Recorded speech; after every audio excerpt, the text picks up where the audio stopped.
events have happened in history that we look back at now and we realize we could have changed if things had been different. Isn't it very, very interesting that we are living in a time where such an event is happening now, and it is happening to a people in a country like China, whereby women are being raped, children are being separated from their families, organs are being harvested, people are being put into concentration camps. And did they think that we were just going to stand idly by? I want to tell the Chinese government and the Chinese Communist Party one thing.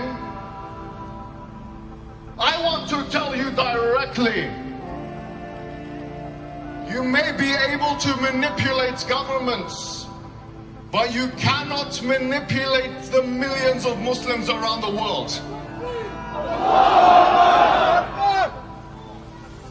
Did you think that you are going to have a minority group in your country, persecute them in the way that you are persecuting them, deal with them in the way that you are dealing with them, and that we were not going to get involved? Do you think that if you start war, if you start a war with the Uyghurs, that you have not started a war with the Muslims? I tell the Chinese today, with all vehemency and all vigor, you have started a war with the Muslims, and we will not live or die until we become victorious in this war. Look at them now. Look at them looking at me. What are you looking at? My question is, what the hell are you looking at? You've taken your flag away, while I have a flag that you can replace your flag with. Take this Uyghur flag, you son of...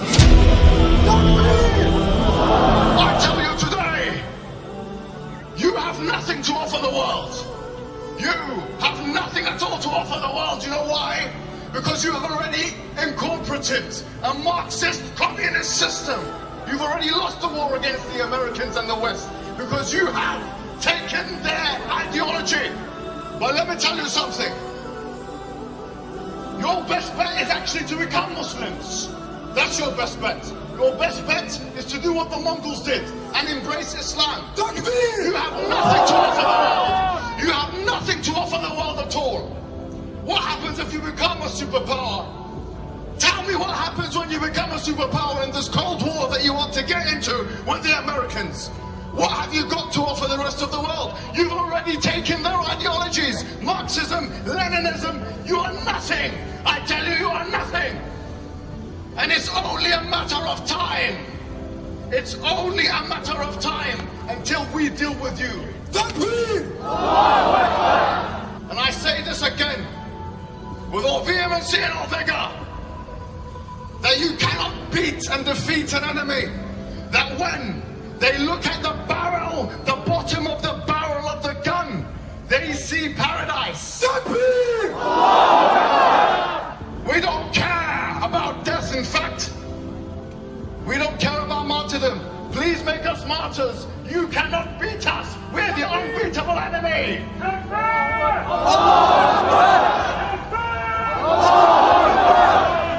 You should actually learn from the Uyghurs. You should actually learn from them the purpose of life, to worship one God. You should learn from them not to worship statues. And I tell you today that you may be taking off La ilaha illallah from the tops of the masjids and replacing it with your communist flag, the flag of your ideological masters. But taking it off the masjid does not mean taking it out of the hearts of the believers. So I tell you once and again, it's only a matter of time.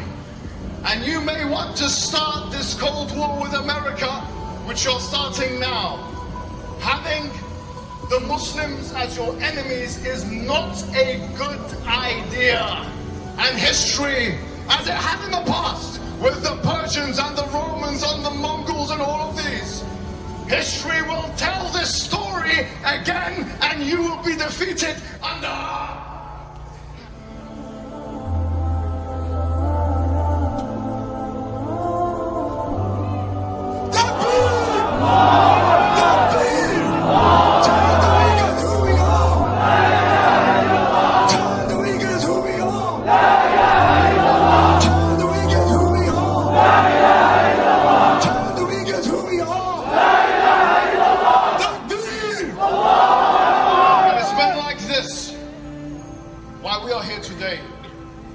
المسلم للمسلم كالجسد الواحد كالبنيان. The Prophet said the Muslim to the Muslim is like one building. يشد بعضه بعضا.